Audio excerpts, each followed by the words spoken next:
Cordial saludo, queridos hermanos, bienvenidos a este encuentro con la palabra de este segundo domingo de Pascua. Continuamos ya en este nuevo tiempo en donde la alegría del resucitado impregna nuestra iglesia. Y este segundo domingo, domingo de la misericordia, el Señor nos presenta en su palabra el encuentro con Tomás. Con aquel que decía: si no lo observo, meto mis manos en su costado y en sus llagas, no creeré. Es un evangelio que ciertamente, más que una anécdota de la incredulidad de uno de los apóstoles, es una lección para cada uno de nosotros, puesto que podríamos hablar de un tema muy importante dentro de nuestra fe. No solamente el tema de la fe, sino del hacer comunidad, de vivir la fe en comunidad. Vamos a iniciar en este encuentro con la palabra, retomando nuestro programa semanal. Vamos a escuchar esta hermosa canción que nos anima en este gozo pascual. Escuchemos el evangelio y ya volvemos en este encuentro con la palabra del segundo domingo de Pascua.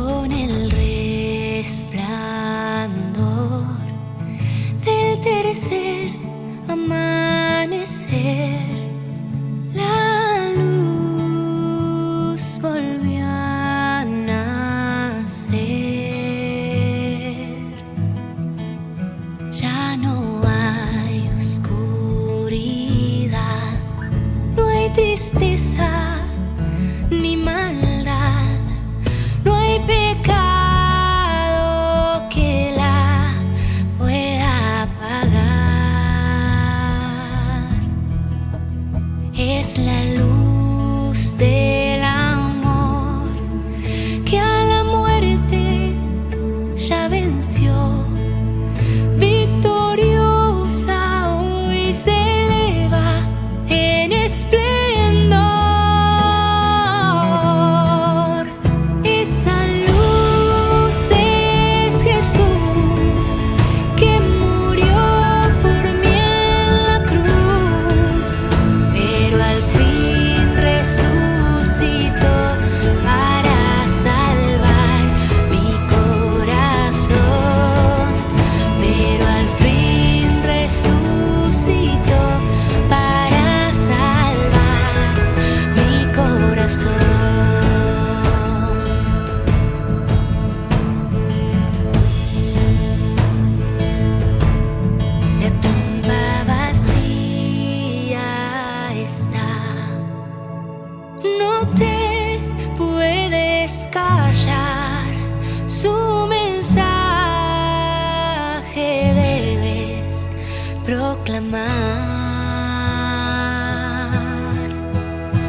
Al atardecer de aquel día, el primero de la semana, estando los discípulos con las puertas cerradas por miedo a los judíos, se presentó Jesús en medio de ellos y les dice: paz a vosotros. Y dicho esto, les mostró las manos y el costado. Los discípulos se llenaron de alegría al ver al Señor. De nuevo les dijo: paz a vosotros. Como me envió el Padre, así también yo os envío. Dicho esto, sopló sobre ellos y les dice: recibid el Espíritu Santo. A quienes perdonéis los pecados, les son perdonados. A quienes se los retengáis, les son retenidos. Tomás, uno de los 12, el apodado Dídimo, no estaba con ellos cuando vino Jesús. Le dijeron los otros discípulos: hemos visto al Señor.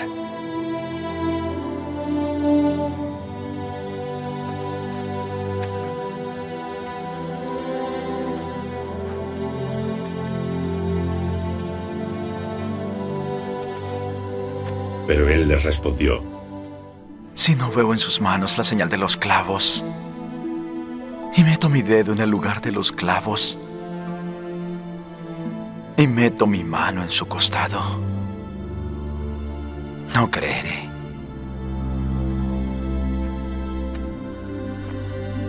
Pasados 8 días, estaban otra vez dentro sus discípulos, y Tomás con ellos. Estando cerradas las puertas, se presentó Jesús en medio y dijo: paz a vosotros.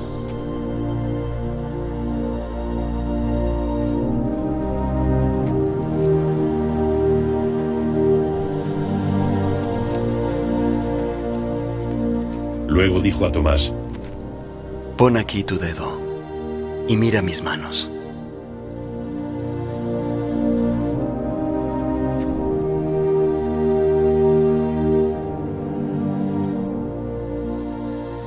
Y acerca acá tu mano y ponla en mi costado.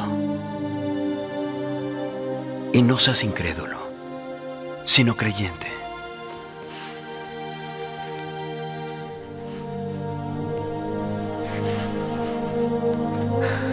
Respondió Tomás: Mi Señor y mi Dios. Jesús le dice: Tomás, porque me has visto, has creído.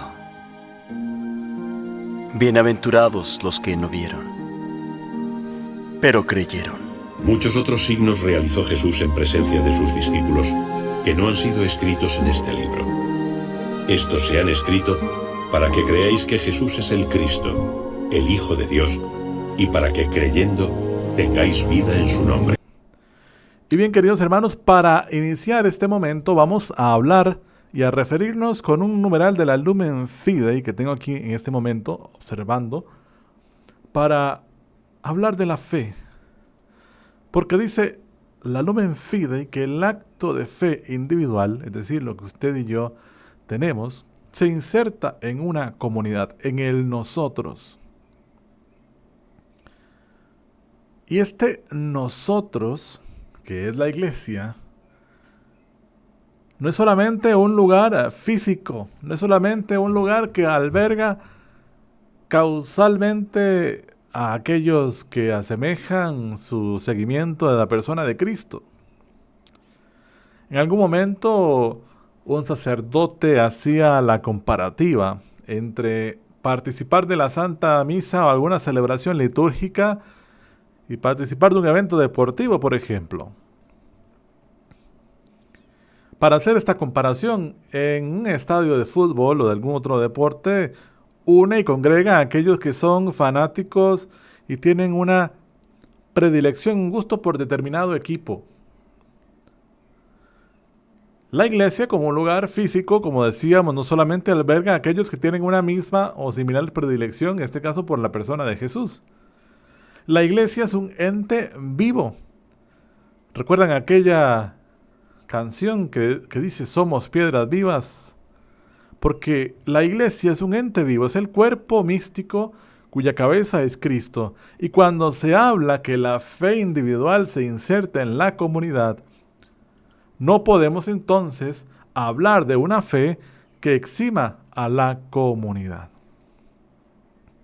Porque en la iglesia debe permanecer anclada en la persona de Cristo, diría Reiniero Cantalamessa. Y en la iglesia encontramos justamente la presencia del resucitado, así como lo hemos escuchado en el Evangelio. En la iglesia, a través de los sacramentos, recibimos la gracia de Dios santificante. Escuchamos la palabra, nos aleccionamos en la palabra, recibimos los sacramentos, como ya hemos mencionado. Dios nos concede el perdón de nuestros pecados a través de su misericordia, como lo hemos experimentado en mayor medida en la Cuaresma. Y nos invita a vivir este ámbito comunitario de la fe, que no es solamente, haciendo la comparación con lo que decíamos de un estadio de fútbol o de otro deporte, no es solamente la similitud de la predilección o el fanatismo por determinada situación, sino porque llamados por el Señor, nuestra fe se nutre, se enriquece y se alimenta de la experiencia de fe de otros, porque nos hacemos parte de un solo cuerpo, porque me hace ver en el hermano, en la hermana, a una persona digna, respetada, a un hijo de Dios y a alguien al cual yo también debo llevar la buena noticia. Es decir, la iglesia nos libra de la indiferencia, nos libra del individualismo. La vida eclesial nos impulsa a seguir el camino de discípulos misioneros para llevar el mensaje de Cristo. La iglesia, y ya lo ha dicho el Papa, la iglesia no excluye, la iglesia es para todos. Y esto es muy importante a la luz del texto que nos regala la liturgia para este domingo.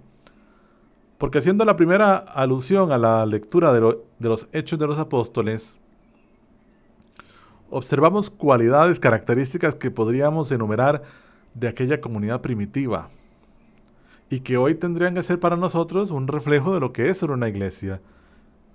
Y que quizás muchos podrán decir en una proyección negativa que hoy por hoy esta iglesia está muy lejos de ser así.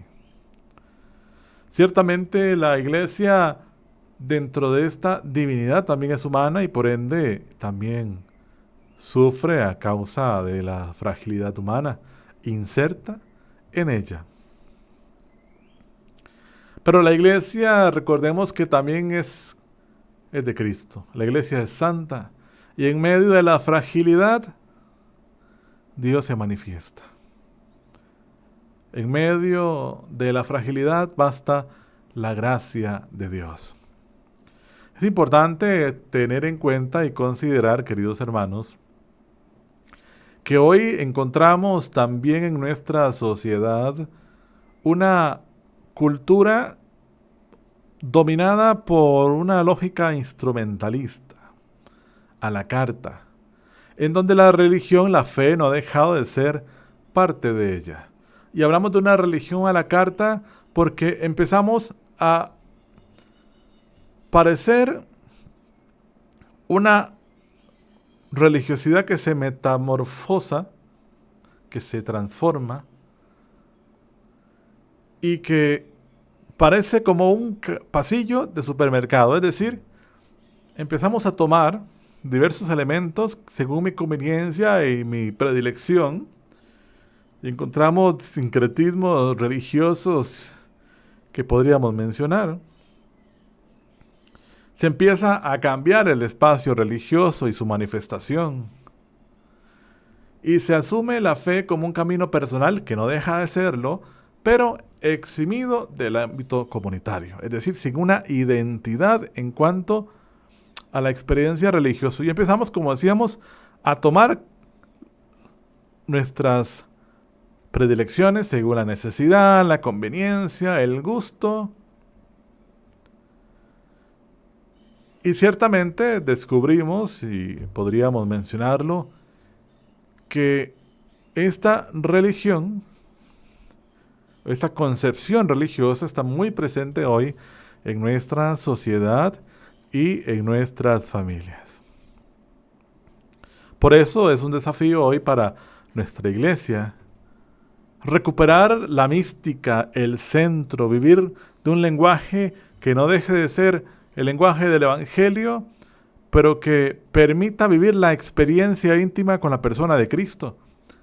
Los cristianos, nosotros cristianos, llamados a recuperar el querigma, el primer anuncio apasionado por la persona de Cristo, y poder reflejar este encuentro en actitudes coherentes con nuestra vida. Hoy nuestra iglesia tiene una gran llamada a ser esa iglesia en donde encuentre el resucitado. Una iglesia que no aparta, una iglesia que no se moldea a las conveniencias, sino que sigue predicando el Evangelio de Cristo. La forma en que se predica el Evangelio de Cristo y cómo se lleva este mensaje, y sobre todo lo que hablamos hoy, cuando se conversa y se reflexiona acerca de una pastoral renovada.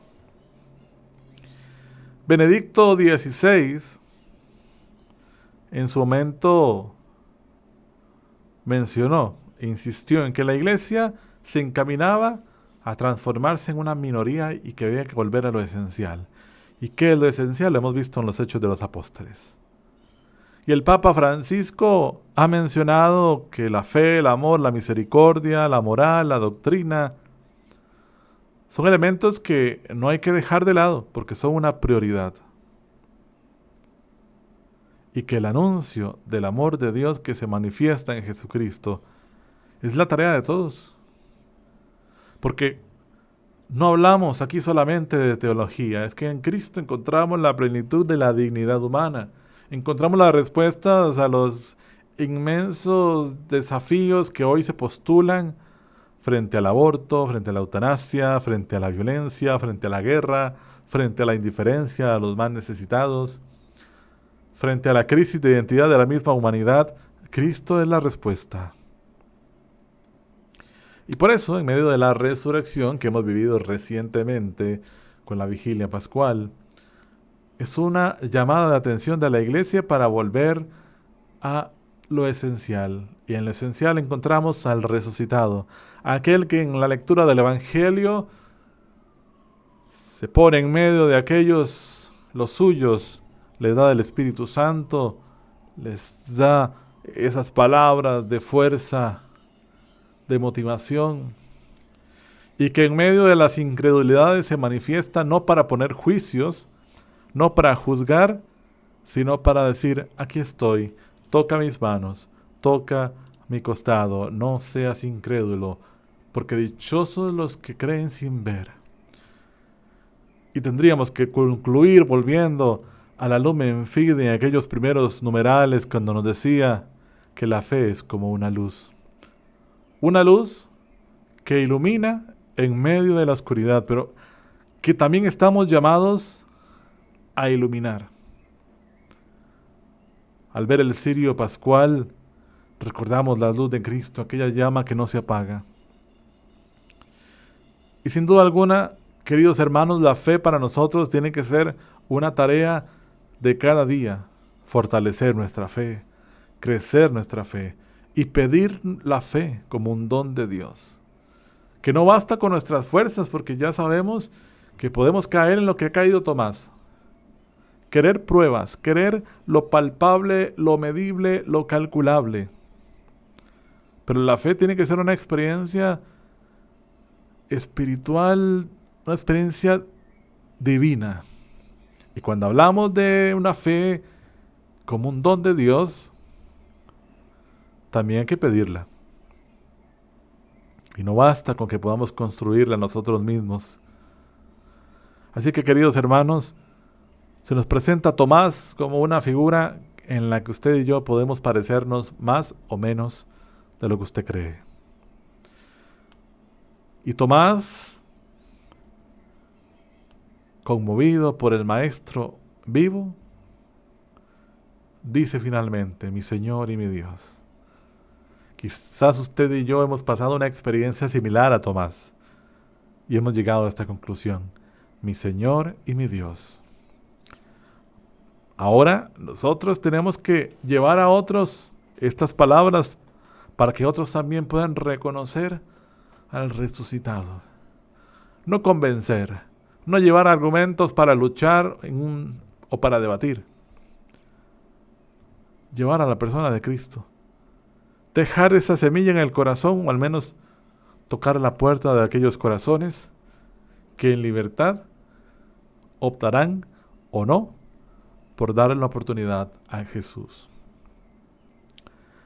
Sigamos renovándonos en la mente y en el espíritu de aquel resucitado que nos congrega. Nos vemos la próxima semana y pidamos al Dios de la misericordia este domingo por nuestra iglesia, por el Papa Francisco, por nuestro obispo, sacerdotes, vocaciones, por las familias, por la paz en el mundo y por tantas cosas que hoy el mundo necesita y solo obtendrá del corazón misericordioso de Dios. Hasta pronto, queridos hermanos, que Dios los bendiga.